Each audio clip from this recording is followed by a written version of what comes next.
1h20 de discours face à l'Assemblée nationale. Jean-Pierre Raffarin a confirmé dans son allocution de politique générale aujourd'hui la majorité des promesses de campagne de Jacques Chirac. Plus de moyens pour la police et pour la justice, un vaste programme de décentralisation en faveur des régions et la baisse de 5% de l'impôt sur le revenu. Dominique Martineau.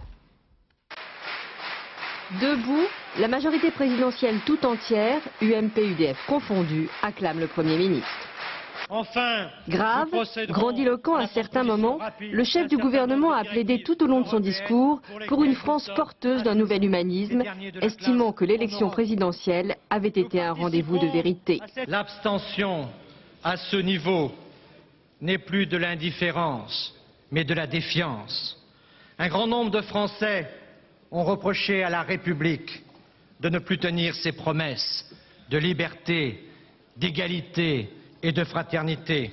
Voilà pour le constat. Il s'est donc engagé avant tout à restaurer l'autorité de l'État pour mieux assurer la sécurité des Français avec l'annonce d'une grande réforme. Ce projet donnera à nos forces de sécurité, auxquelles je tiens à rendre hommage, les moyens d'assumer pleinement leur mission et notamment 13 500 nouveaux emplois sur 5 ans pour la police et la gendarmerie, pour mettre les moyens au service de notre objectif.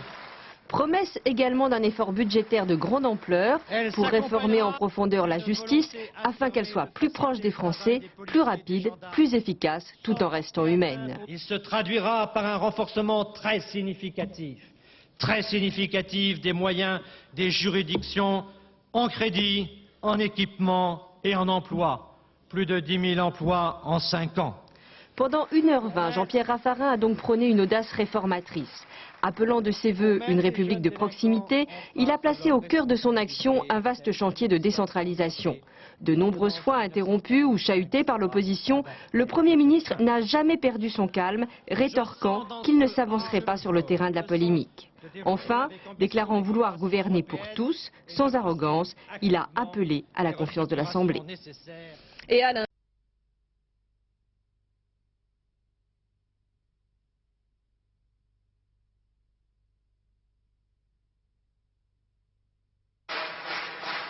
Debout, la majorité présidentielle tout entière, UMP-UDF confondue, acclame le Premier ministre.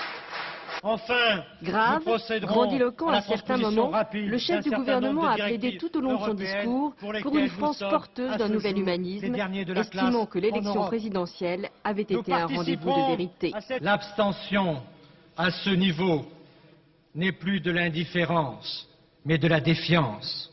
Un grand nombre de Français ont reproché à la République de ne plus tenir ses promesses de liberté, d'égalité et de fraternité.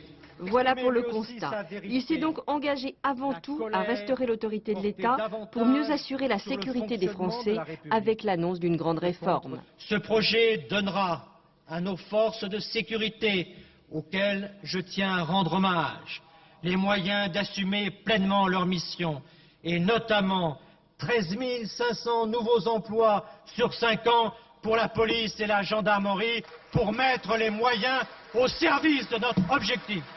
Promesse également d'un effort budgétaire de grande ampleur pour réformer en profondeur la justice afin qu'elle soit plus proche des Français, plus rapide, plus efficace, tout en restant humaine. Il se traduira par un renforcement très significatif des moyens des juridictions en crédit, en équipement et en emploi.